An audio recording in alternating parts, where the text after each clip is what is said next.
I want to know where you're at with that, Brant.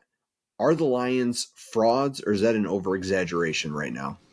So before I give my take, I do want to just say there's a couple. It feels like people from the Facebook post feel like they're not frauds, and I feel like that's a general consensus. Is now they're 9-4. We have seen them be worse in the past. Like this team feels more real than what we've seen in the past. I personally feel like I'm in that camp. I don't think they're frauds. Like I think frauds is Vikings of last year. I know I've texted you that a couple times, Dave, where you felt like, man, this Vikings team, wherever they finished, whether it was 12-5 or 13-4, whatever it was last year, you had always told me they're not going to win a playoff game, and you would have like I don't know if you would have put your life savings on it, but you certainly were very, very sure that you were not going to take the Vikings in any sort of situation. I don't feel that way with this Lions team.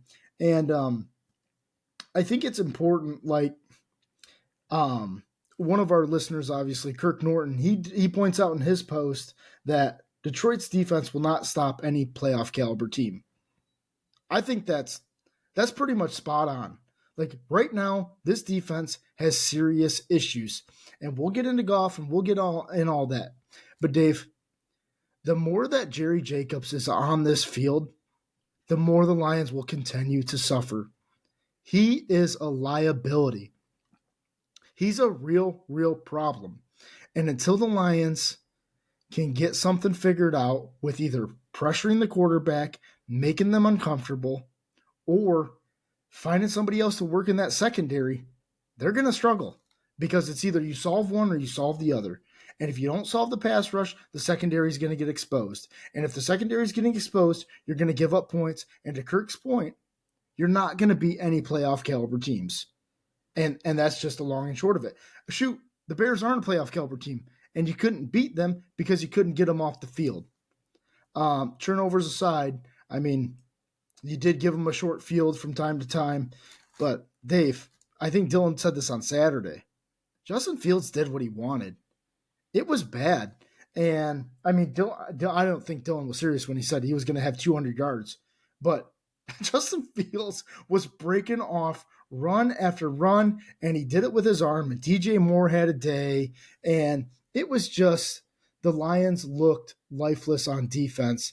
And I'm not gonna go back to the pass rush thing because we know that they missed at the trade deadline. We talked about that on Saturday. That's beating a dead horse. That time is gone. They have to figure out solutions now, and I'm very interested to see this weekend what the solutions that Aaron Glenn can come up with, because right now, if there's a hot seat, he's on it. All good points there. I'm with you in that I don't think that the Lions are frauds. I also think that they are obviously a tier below the best teams in the NFC. The Niners, Cowboys, and the Eagles. I know they've struggled as of late. Those teams are all ahead of the Lions, and there's some other teams, Brant, that are arguably in the same conversation of like teams that I wouldn't want the Lions to play in the playoffs, like the Rams, for example. The Rams being good inside on that D line, like I feel, and I don't even want to hear the storylines of Matthew Stafford coming back to Detroit. Like you already know what that game would bring.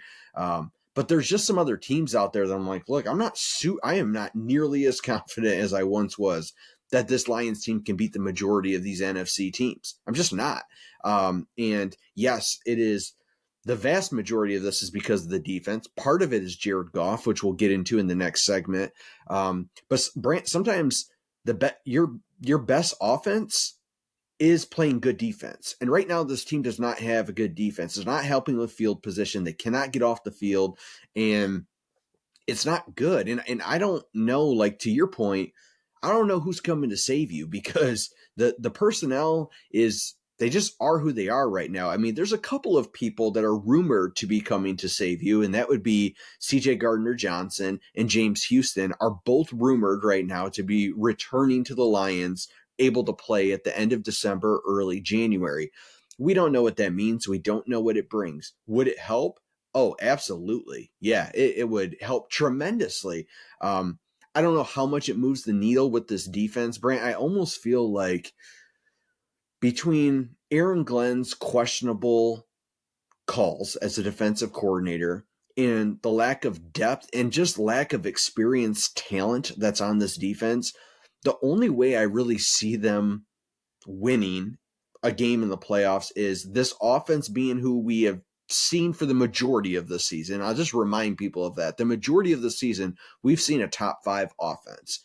There are some certain question marks, one in particular behind center that we can talk about.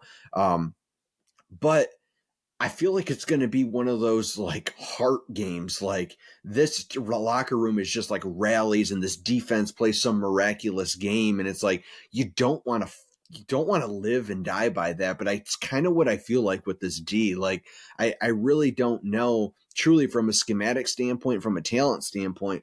I don't know how much better it's going to get. Now, those two guys, if they do come back, are certainly going to help. But I feel like this defense has got to get back to at least level playing field of an average defense. Because right now, they went from being a good overachieving defense to an average defense to a below average defense to right now I'd call them a bad defense, if I'm being honest. And that's not good. And so, no, I don't think that they're frauds. Yes, I do still think that they can win in the playoffs. I do still believe that Dan Campbell is a good enough coach. Now, I know he's continued to make some questionable calls, but he is a good enough coach to kind of rally the team and get a big win. But I don't know. My confidence level with this team seems to just be going down each week. Even when they win, I'm like, ugh. Dave, Go ahead. If someone's going to have the fraud argument and you're going to listen to it and you're going to take it serious, what if they just came up to you and said, the Lions have played one team with a winning record this year? I mean, that's fair. That is fair. Dave, they've beaten teams like the Las Vegas Raiders. Did you see what happened to the Raiders on Sunday? They lost the game 3-0. Embarrassing. That is atrocious. They played the entire NFC South. Dave, what is the NFC South? The worst team in the NFL? Or the worst division? By far. By the way, Brant, they could still get 2 teams into the playoffs, which is crazy. Sure, but who else lives in the NFC South? The Carolina Panthers, the worst team in the league. You lost to the Seahawks, took that L on the chin, and you got over. Oh, I'm sorry, they did beat a team with a winning record, the Chiefs. At the beginning of the year, Kadarius Toney strikes again. We all saw him on Sunday. So, if somebody came to me with the fraud argument, I'd listen to it. I mean, I understand it. I understand where their heads are at. It's just the only way that I believe that you could make a fraudulent statement is that they are a product of their schedule. And Dave, they're at a crossroads right now because they're playing a Broncos team this weekend that went from really bad, giving up 70 points at the beginning of the year, to now a pretty formidable opponent. And their defense is good. They got a lockdown corner. They've got good defensive linemen. They play good football. Their offense is okay. I mean, they can score, but they're not going to blow the top off. I think having that game at home this weekend is a huge deal. Are you going to that, by the way? Yeah, I'm excited. My buddy Matt taking me down to the game here at Ford Field Saturday night, which I'm just extremely excited for. But Brant, would you call this a must-win? I mean, I understand if they don't win, like they can still win the division, they can still host a home playoff game. But are there some other? Yeah, I kind of feel that way. Like, no, I mean the season is certainly not over. If you don't win Saturday night, it's going to be a tough game. But it feels like this team needs this win really bad. Like the timing of this is they got to get this right Saturday night. Yeah, and Dave, when I talked about beating a team with a winning record, obviously they beat the Chiefs. They go up against the Ravens, and you saw what happened. And then this Broncos team, who's 500. This is a great test. This is a much needed test. This is a part of a confidence team. My light just went out. This is a part of a confidence boost that you can beat a middle of the pack team at the right time. Like this is a big deal this weekend. They need to get this one, Dave, for the confidence of that locker room. You lose this one, and all of a sudden, guys are starting to look at each other. Everybody on the radio, everybody's on social media talking about Goff can't get the ball to JMO. Uh, all the things, the defense is atrocious again. Like all the things start coming out of the woodwork. You've already mentioned the wheels falling off take. And this can churn real quick back into, I don't think we're going back down to SOL. I don't believe that. But I believe that people will look around and say, this team's not going to win a playoff game. They can't beat a real team. And those people will be correct.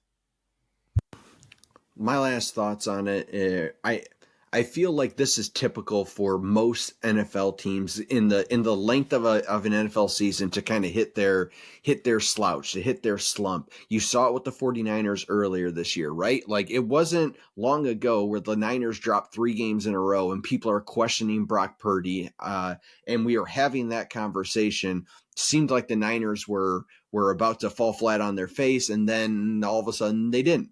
And they've got it right. And Brock Purdy is like number 2 in the MVP conversation next to Dak Prescott. And so things like that happen. And speaking of Dak Prescott and the Cowboys, we hit a point earlier this year and even recently where the first time they played the Eagles and just didn't get it done at the end of the game. And it's like, oh gosh, here's Dak. Well, the Cowboys are getting right at the right time. My concern with the Lions is they're hitting their slump at a very difficult point of the season. Like you don't want to be slumping and slouching in December and trying to get right in the playoffs, especially for a team that doesn't have any playoff experience. So these next few weeks are going to be absolutely critical for them to get this thing back on track.